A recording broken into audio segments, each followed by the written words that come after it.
Chers amis auditeurs, bonjour et bienvenue dans la chronique des juristes pour l'enfance et le droit dans tout ça, présentée aujourd'hui par Olivia Sarton. En ce début d'année 2026, deux grandes organisations médicales américaines, l'American Medical Association et l'American Society of Plastic Surgeons, ont officiellement pris position contre les interventions dites de transition de genre chez les adolescents, en recommandant de reporter ces interventions jusqu'à au moins 19 ans. Ces déclarations majeures interviennent alors qu'un tribunal de l'État de New York vient de prononcer une première condamnation judiciaire pour faute professionnelle à l'encontre de deux professionnels de santé, un psychologue et un chirurgien, qui avaient orienté une jeune fille souffrant de mal-être et de problèmes psychiques vers une transition sociale puis médicale avec la réalisation d'une mastectomie alors qu'elle était âgée de 16 ans.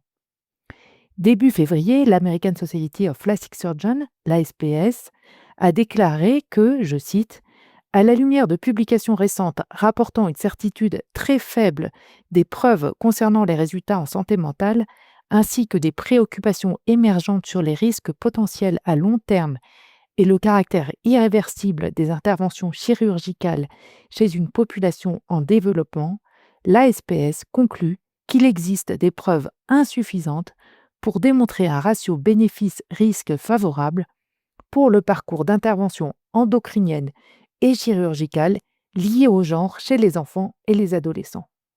L'ASPS recommande donc en conséquence que les chirurgiens reportent les interventions chirurgicales, c'est-à-dire réalisées sur le thorax, la poitrine, les organes génitaux et le visage, jusqu'à ce que le patient ait au moins 19 ans.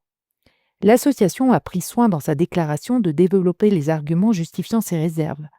Celles-ci sont valables aussi bien pour les opérations chirurgicales que pour l'administration de bloqueurs de puberté et d'hormones du sexe opposé pour les enfants et les adolescents en questionnement de genre. L'ASPS réaffirme un principe fondamental, les traitements médicaux doivent viser l'amélioration de la santé et ne sauraient répondre uniquement à une demande de patient. Elle met en garde enfin contre l'argument selon lequel le refus d'intervention dite d'affirmation de genre conduirait au suicide, estimant que les données disponibles ne permettent pas d'établir une telle relation causale.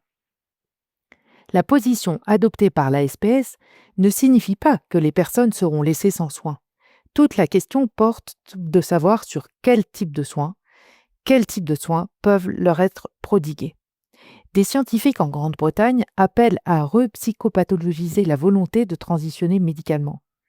Ils appellent à reconnaître à nouveau cette pathologie comme un trouble mental nécessitant une prise en charge psychosociale. C'est ce que Juristes pour l'enfance demande pour la prise en charge des enfants et des adolescents au questionnement de genre. La semaine dernière, nous avons transmis ces récentes informations à la Haute Autorité de Santé qui devrait bientôt commencer ses travaux d'élaboration de recommandations de bonnes pratiques pour la prise en charge des enfants en questionnement de genre. Nous poursuivrons nos actions jusqu'à ce que cette institution se décide à tenir compte des données qui s'accumulent pour informer objectivement les médecins et publier des recommandations de bonnes pratiques qui résistent à l'idéologie actuelle. À la semaine prochaine!